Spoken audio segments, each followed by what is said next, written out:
Yo, what's going on, New York City? What's up? Yeah. Let's do a little bit of liven it up a bit. When I say shut down, you say tarsands. Shut down. Shut down. Shut down. Yeah. When I say resist, you say pipeline. Resist. Resist. Resist. When I say Obama, you say wake up. Obama. Wake up. Obama. Wake up. Obama. Wake up. Give a big shout out, everybody. Yeah. Bonjour. As mentioned, I'm a Cree man from Pugatawagan, Treaty 6 in northern Manitoba, Canada. But I'm based out of Canada's capital city with my beautiful sons and my wife. And we're one of tens of thousands, of hundreds of thousands, of millions of people that have become aware about this issue, about the issue of climate justice, about the issue of human rights at the intersection of the environmental movement, the labor movement, the indigenous people's rights movement, the women's movement, the student movement.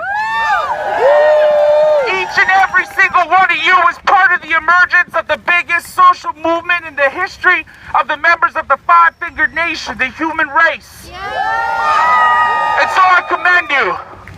Now, this fight against tar sands and its associated infrastructure has been a fight that has gotten a lot of attention lately. But it's been a fight that indigenous peoples on the front line of Obama, of the United States of America's energy policy, of the Canadian government's energy policy, and these people have been resisting unsustainable development for decades.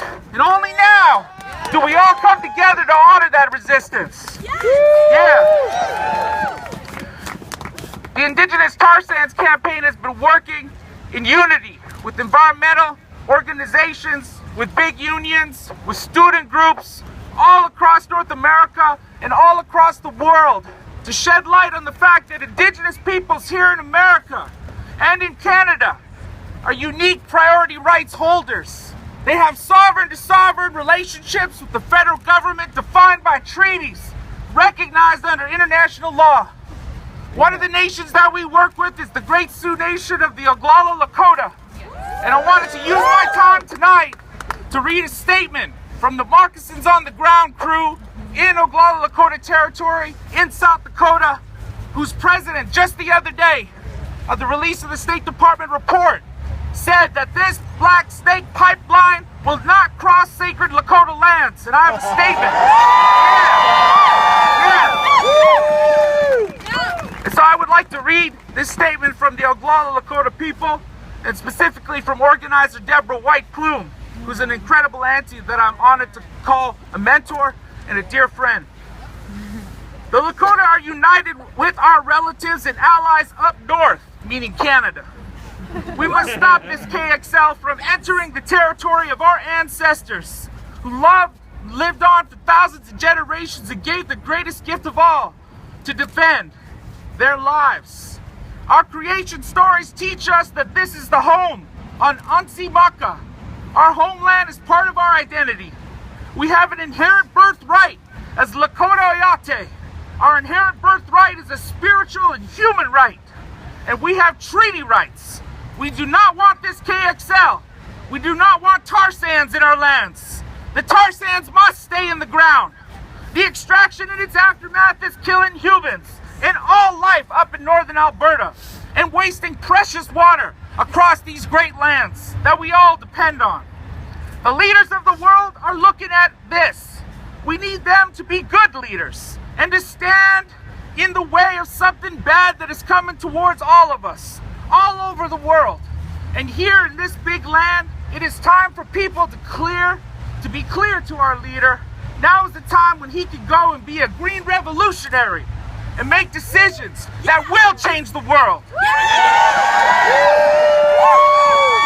Please take a moment to help get our words, thoughts, and prayers out to the world, all over Unci Maka, that Lakota people and many other Red Nations people, we have painted our faces. We will stand with our allies in the north who also have painted their faces for sacred water, Unci Maka, and for future generations. We will all stand together in this great fight.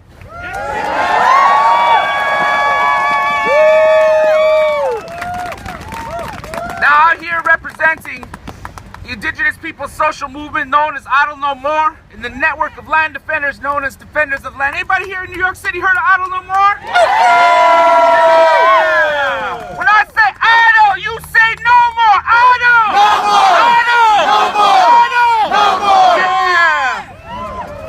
And I want to say that Idle No More and the hundreds of communities that have signed up to be a part of this movement, that have stood up to be counted, stand with each and every single one of you against the KeystoneXL pipeline and all pipelines attached to this great beast that they call the tar sands, because there's many more fights that you need to know about. There's the Energy East pipeline. There's the Northern Gateway in northern British Columbia. There's the Kinder Morgan pipeline in southern British Columbia. Heck, in a couple of years, they'll probably propose a pipeline to Tuktoyaktuk in Canada's Arctic. The point of the fact is that we all have a sacred responsibility to stop this at the source.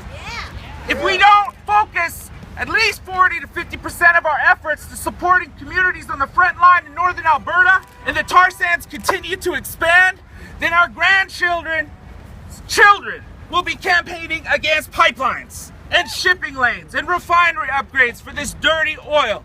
And so we all have to get politicized on the issue. I encourage you to go to idlenomore.com, sign up for more information, receive web blasts, SMS text blasts, and be a part of this movement in a good way. And I thank you for being here today. And I want to end with a traditional song, if that's okay with all of you. Yeah! All right.